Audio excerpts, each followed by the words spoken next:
So in this short video, we're going to look at monopolistic competition, which is a market structure that sits sort of part way between perfect competition and monopoly markets. Okay? So the key features of monopolistic competition is that you have a number of different firms producing differentiated products. So they're not all identical, and some consumers have stronger preferences for some firm products over the others. But there aren't any barriers to entry. Okay? So you can always have more firms enter if they see a profit opportunity. So let's use as an example, I don't know if this fits exactly, but let's look at this market for smartphones. You have a number of different cell phone providers or smartphone providers. You have Apple, you have a variety of different Android providers, you have Google making the Pixel line, you have Samsung, you have Huawei, you have a number of different potential options there. All of these products are a little bit different, and some people have some brand loyalty. Some people prefer Apple, some people prefer Pixel line, some people prefer Samsung, et cetera, et cetera. And the amount by which people prefer one product over the other is varying across individuals. Some people have very strong preferences, some people have less strong preferences. Okay, and this implies that the inverse demand curve facing a firm is going to be downward sloping. That if they lower the price, they're going to sort of steal some customers from their competitors. Right? There's some customers who don't have quite as strong of a valuation for Samsung's product, and if they lower the price, they'll be able to get those customers. Okay, but it's also true that more firms can enter in this market. And so let's look at what happens. So here I'm going to show an inverse demand curve for one firm in this market. Okay, so we have price on the vertical axis, quantity on the horizontal axis. This is the demand curve for a single firm in this market. Think of this as the demand curve facing Samsung. So it's like the residual demand curve after considering that some people buy from other firms in this market.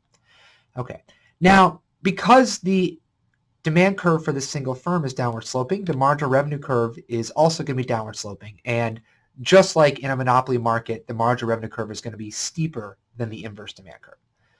Okay. Let's also add a marginal cost curve to this graph. Now, we covered in the first lecture in this series that firms, when they're optimizing, are going to set marginal revenue equal to marginal cost. So the level of output that this firm is going to choose is going to be the output that corresponds to the point where marginal revenue equals marginal cost. Okay? And the price that they're going to charge is going to be the price of the inverse demand curve for that quantity. Okay, so I want to focus on a couple things here. So first, after I draw the average total cost curve, you can see that the price, as it is drawn, exceeds the average total cost.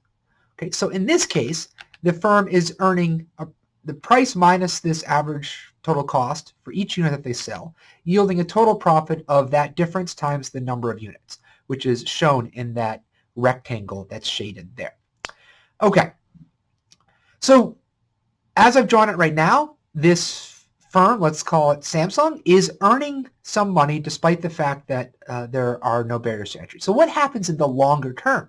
Well, other firms that are not currently in the market will see firms like Samsung earning money. And so they'll see a profit opportunity themselves. So they'll enter. What happens as more and more partial substitutes enter, that's going to shift the demand curve for one of the incumbent firms over to the left. As more and more firms enter, there become more and more better substitutes. People aren't willing to pay as much for one of Samsung's products.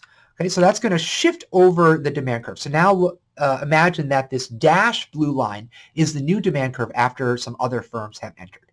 And you can see as I've drawn it, that new inverse demand curve just barely touches the average total cost curve. Again, the marginal revenue curve for this new demand curve is going to be steeper. And the firm is going to choose a quantity of output where marginal revenue is equal to marginal cost. Okay?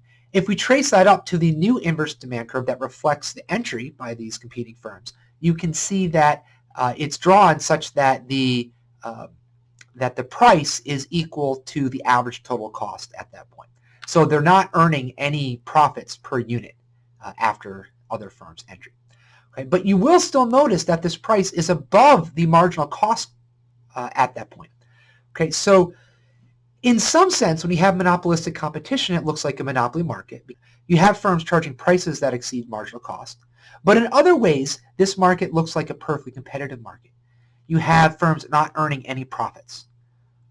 So in this series of videos, we've looked at the difference between perfect competition and monopoly, and we've looked at monopolistic competition. And we've seen a variety of different outcomes in the market. In some cases, you have firms charging price above marginal cost. In other cases, you don't.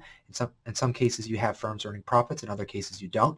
Again, sort of monopolistic competition shares some features like a monopoly market and some features like a perfectly competitive market. What I want to be very clear about is that the reason that these different outcomes result is because of the assumptions in the market about whether the products are identical or differentiated, or in the case of monopoly, unique, and whether there are barriers to entry preventing competitors from entering and eating away some of the profits of the incumbent or incumbent firms. In the next lecture, we're going to look a little bit deeper at monopoly markets and something related called monopsony markets, which are markets where rather than a firm having market power when it's selling a final product, it has market power when it's bargaining over the prices of inputs.